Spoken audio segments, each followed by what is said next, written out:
Lettre aux Hébreux, chapitre 6.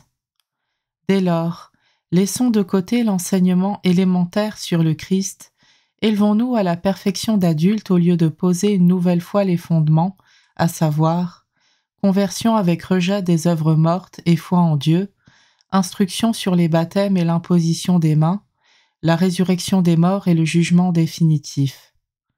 Nous élever à la perfection d'adultes, voilà donc ce que nous allons faire si Dieu le permet.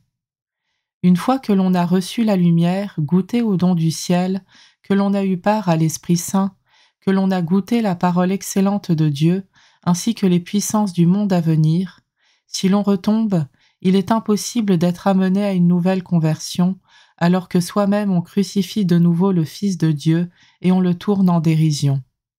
En effet, si la terre a absorbé la pluie qui tombe fréquemment sur elle et produit des plantes utiles à ceux pour qui elle est cultivée, elle reçoit de Dieu sa part de bénédiction. Mais si elle donne des épines et des chardons, elle est jugée sans valeur et bien près d'être maudite, elle finira par être brûlée.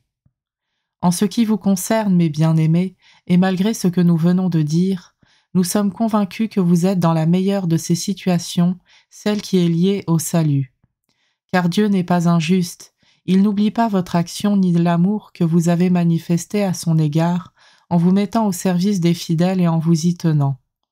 Notre désir est que chacun d'entre vous manifeste le même empressement jusqu'à la fin pour que votre espérance se réalise pleinement. Ne devenez pas paresseux, imitez plutôt ceux qui par la foi et la persévérance obtiennent l'héritage promis. Quand Dieu fit la promesse à Abraham, comme il ne pouvait prêter serment par quelqu'un de plus grand que lui, il prêta serment par lui-même et il dit « Je te comblerai de bénédictions et je multiplierai ta descendance. » Et ainsi, par sa persévérance, Abraham a obtenu ce que Dieu lui avait promis. Les hommes prêtent serment par un plus grand qu'eux, et le serment est entre eux une garantie qui met fin à toute discussion.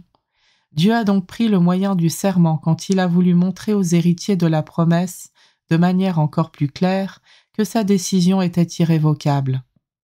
Dieu s'est ainsi engagé doublement de façon irrévocable, et il est impossible que Dieu ait menti.